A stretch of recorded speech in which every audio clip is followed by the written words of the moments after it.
Hello everyone, this is the second video on problems based on the speed. In this video we will discuss a problem which includes finding speed of two different vehicles. Okay, let us call it as a two vehicle problem. This is a problem. Rohit travels 300 km to home partly by train and partly by bus. He takes 4 hours if he travels 60 km by train and the remaining by bus.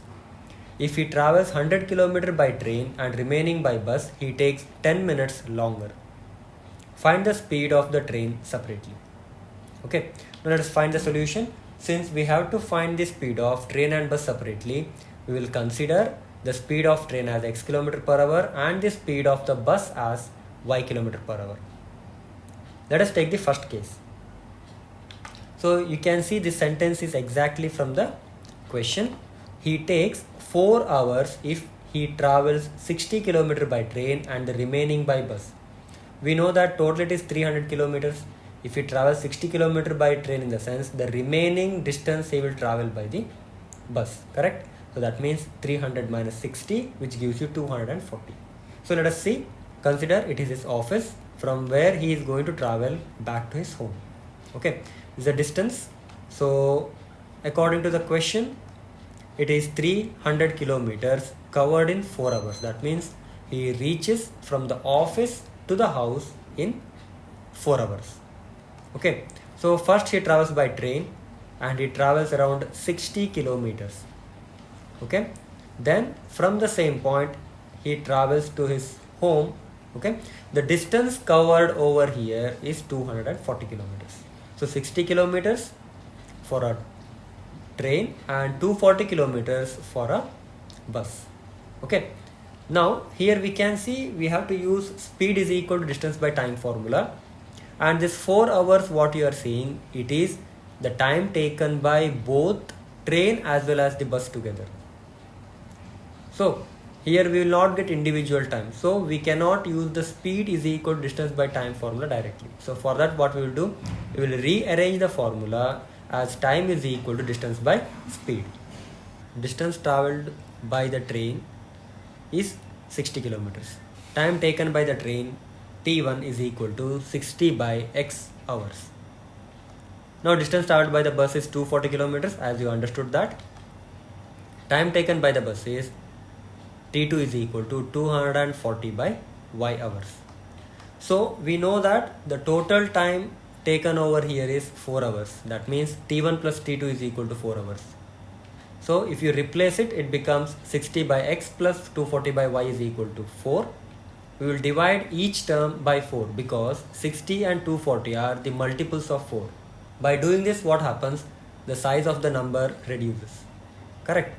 So next you can see it becomes 15 by x plus 60 by y is equals to 1, which is going to be our equation number 1. Okay, the second one is, that means the second case is going to be the other statement. What does this statement say? If he travels 100 km by train and the remaining by bus, he takes 10 minutes longer. Okay, 10 minutes longer means already he is taking 4 hours.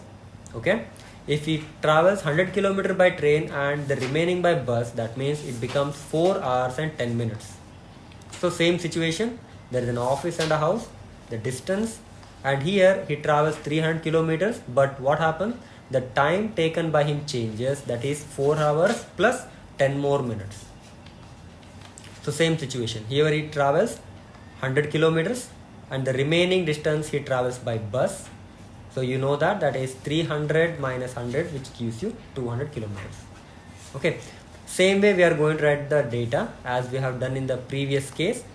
Distance traveled 100 kilometers, so time taken by the train 100 by x hours. Distance traveled by bus is 200 kilometers and time taken by bus is 200 by y hours. Okay, now here we know that the total time is 4 hours plus 10 minutes.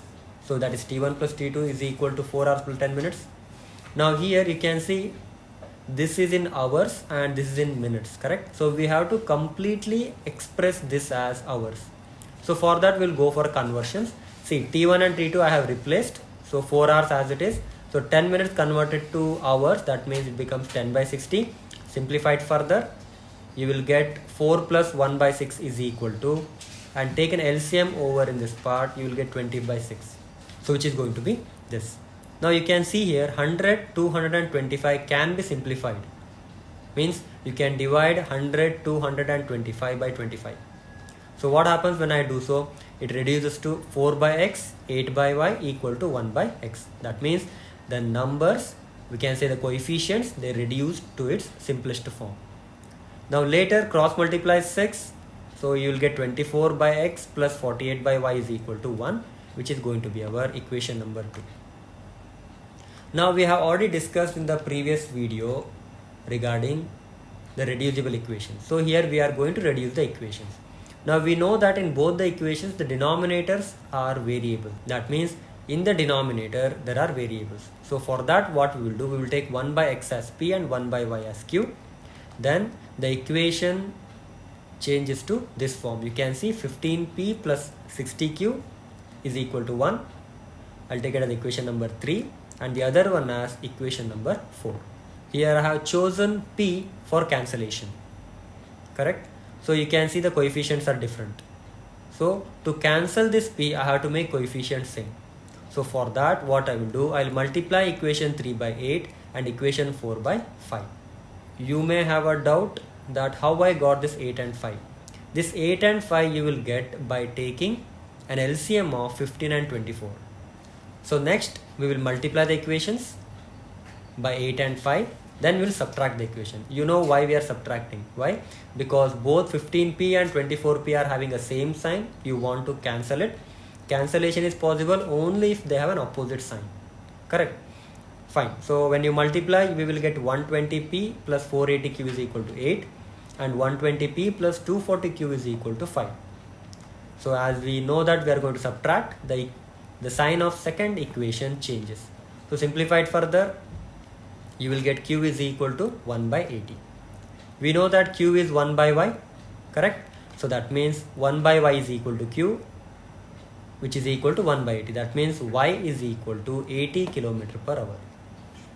Now you have to substitute this q is equal to 1 by 80 in any one of this equation. Okay, always choose a equation which makes your calculation simple. So here I am going to choose equation number 3. Because you can see this 60 and this 80 I can easily simplify. So substitute the value of q in equation 3. Substitution is done. Now you know that I am going to cancel 60 and 80. So 0 0 cancelled and 2 3s are and 2 4s are. So I will get 15p plus 3 by 4 is equal to 1. Now transposing it. Okay, again in this part you are going to take an LCM, simplified further, and here when I transpose 15 to the other side, it goes to denominator. So it becomes 1 by 4 into 15, which gives me p is equal to 1 by 60. We already know that p is nothing but 1 by x. So 1 by x is equal to 1 by 60. That means x is equal to 60 km per hour. Now we got both the speeds. So the speed of train is 60 km per hour, whereas the speed of bus is 80 km per hour. So this is it. Thank you.